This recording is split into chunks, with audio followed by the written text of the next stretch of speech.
So today, we're going to talk about the application process in 5.1 Talk. So here we have 6 easy steps of application. So all you need to do is to follow these steps of application, and then voila, you'll be officially launched as teacher in 5.1 Talk. Here we go. This is the recruitment process or the application process in applying as a teacher in 5.1 Talk. Okay, so these are the 6 steps when I was applying last 2024. And I think it's still the same as 2025 application process. May mga nadagdag lang like the AI interview, but later on I will explain all the 6 steps in the recruitment process. Step 1 is the initial interview and technical check. Second is PSO or the pre-service orientation. Third is NTT or the new teachers training. Fourth is the CE demo or your teaching demonstration. Fifth is onboarding seminar. And then sixth is completion and launching, which is the profile review requirements. So isa-isahin po natin yan each step. Step 1 is the initial interview and technical check. So before applying or if you are interested in applying 512, you have to get a referral link. If you don't have, pwede naman pong gamitin nyo po yung referral link. And kung may mga friends po kayong kilala nyo na working sa 512 and they are referring you to apply, you can use that referral link too. So first thing you will do is sign up application. So this is the sample sign up application form. You will type in your first name, your surname, your email address. It should be active.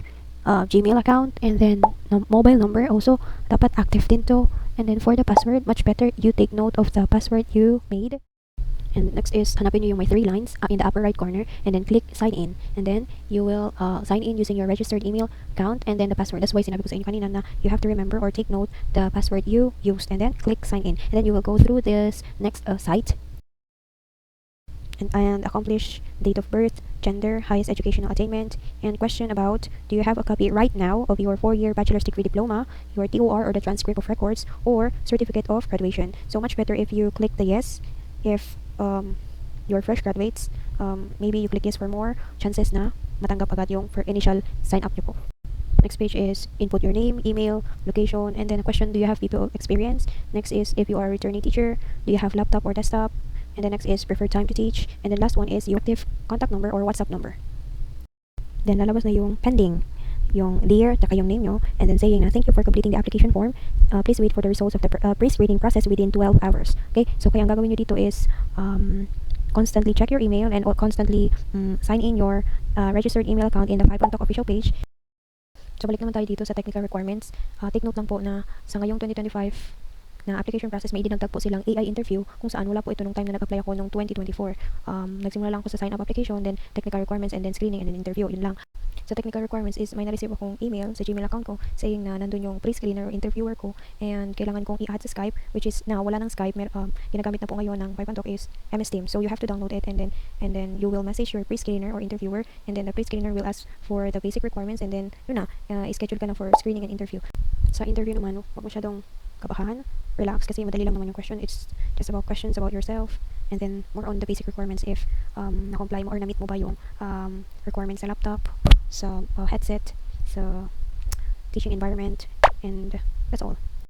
Then step 2, the PSO or pre-service orientation, that will take 1 hour, and then marireceive nyo lang po via email or teacher's portal for more guidelines. And I remind you to constantly check your email, teacher's portal, or even the MS Teams, and kindly follow instructions given to you. And then after that is attending the orientation via Skype or MS Teams and maybe Zoom.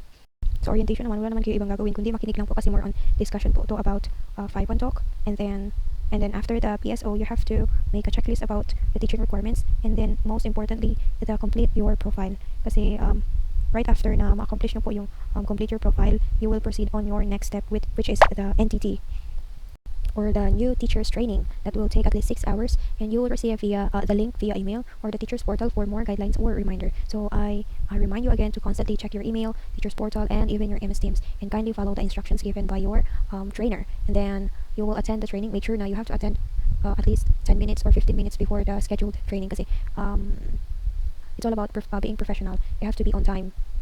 And then next is by the way, gaganapin pala ang training via Skype or MS Team or Zoom. And then right after the training, so sa training pala more on discussion din siya on how you will become a teacher in 5.1 Talk, and basta hahasain kayo as a teacher. And then next is your mock demo with your coach or trainer.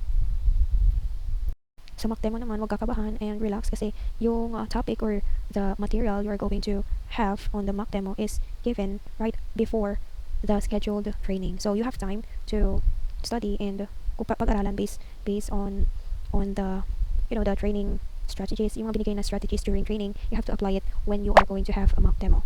Step 4 is your teaching demonstration, or what we call the CE demo, the Chinese evaluator, that will take only 30 minutes. So, ang gagawin nyo dito is, via email ulit, may marireceive kayong link regarding kung sino yung magiging Chinese evaluator nyo, and then you will add your CE, the Chinese evaluator via Skype or MS Teams.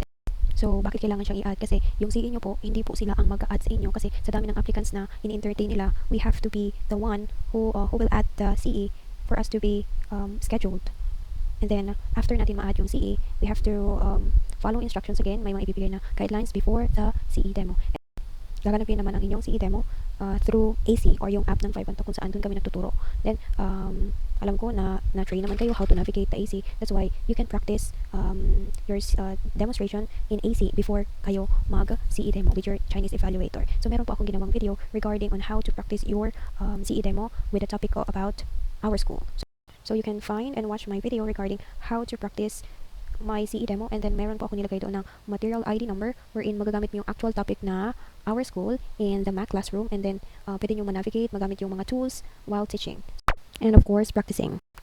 So step 5 is onboarding. That will only take 2 hours, and it is more on navigation training. And then in here, you will receive an email regarding who is your trainer or your coach, and the schedule, time, when are you going to have the onboarding, and then the link where your onboarding takes place. It can be via MS Teams or the Zoom. So the onboarding will talk about how to navigate your teacher's portal or the My Page, how to open lesson slots, how to make lesson memo, about the penalties, the salary rates, and discussions. And meron din po kami mga QAs, question and answer by the coach if you are really listening on the training.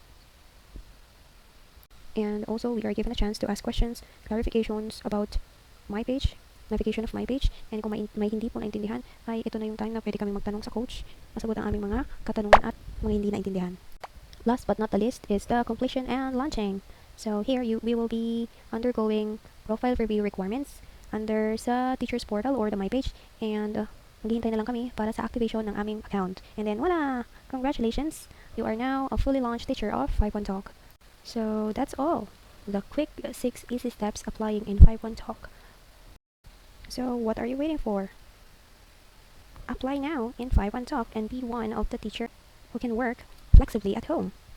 Disclaimer only, all the shared information and steps in the recruitment process is based on my actual experience when I was applying in 512. If you have questions regarding the application process, you can comment down your questions. And for those aspiring ESL teachers na gustong mag-apply in 512, you can use my referral link to apply at 512. And I am willing to help you throughout your application.